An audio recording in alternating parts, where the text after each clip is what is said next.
Smoke in the train, that red be keeping me sane. Unstoppable, I am untamed. I am unstoppable just like the train. Hey, I can't see nobody stopping us. Yeah, we're unstoppable. Went through a whole lot of obstacles. I swear we did the impossible. What's up, Packer fans? Welcome back to Cheesehead Talk. It's your boy Tramel, coming back with another video. We have more free agency news for the Green Bay Packers as they just re-signed their return specialist, Tyler Ervin. He re-signed with Green Bay for 1 year, $1.04 million. And this was a move that needed to be made because Green Bay literally had nobody on their roster that could return kicks or punts at a high level. Not even on the average level, and we'll talk about that in this video. But Tyler Ervin, he's a guy who was claimed by the Packers in the 2019 season off of waivers back in December. And he came in and he had an immediate impact on a special teams that was historically bad at the time. Historically bad. Before he came to Green Bay, the Packers had a grand total of -8 punt return yards. And this was in December. The season was almost over. And the fewest punt return yards in a single season was 27 yards by the 1965 St. Louis Cardinals. So the Green Bay Packers were on pace to shatter that record and become the worst punt return team in NFL history.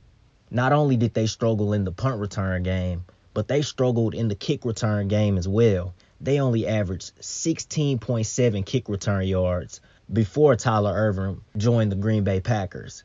And if the Packers would have finished the season with that average, they would have finished in the top 10 in the NFL's worst kick return average. But things would change once Tyler Ervin got to Green Bay. He pretty much came in and he turned everything around in the return game for the Green Bay Packers. He was a huge pickup for the Packers last season. We would actually finish the season with 98 total punt return yards. So we went from a historically bad punt return team to just a bad punt return team. And then in the kick return game, he would turn that around as well.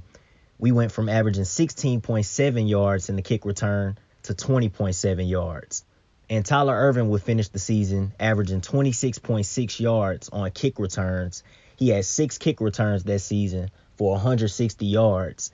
And he also would finish the season averaging 9.6 yards on punt returns. He had 11 punt returns for 106 yards.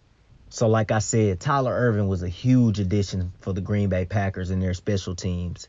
And we could also use him more in the offense in 2020. We could use him in the receiving game and we could use him in the rushing game. Last season, he got a little bit of playing time on the field. He had 2 catches for 11 yards. And then he also had 3 rushes for 35 yards if you include the playoffs. And in my opinion, he should be running back number 3. I think he's better than Dexter Williams. Honestly, I don't think Dexter Williams is good. I don't think there's anything that Dexter Williams is good at. But that's another discussion for another day.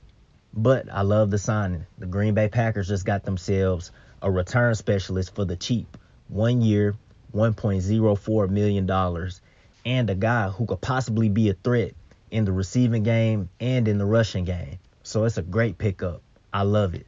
But let me know what you guys think in the comment section. Let me know your thoughts about the Tyler Ervin signing.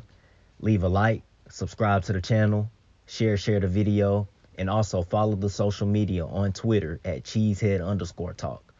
Again, that's Cheesehead_talk. Go Pack, go. I can't see nobody stopping us. Unstoppable, unstoppable, unstoppable. Run up that paper and get it. Whatever it take, we gon' get it. You know ain't nobody stopping us. Mafia, mafia, mafia.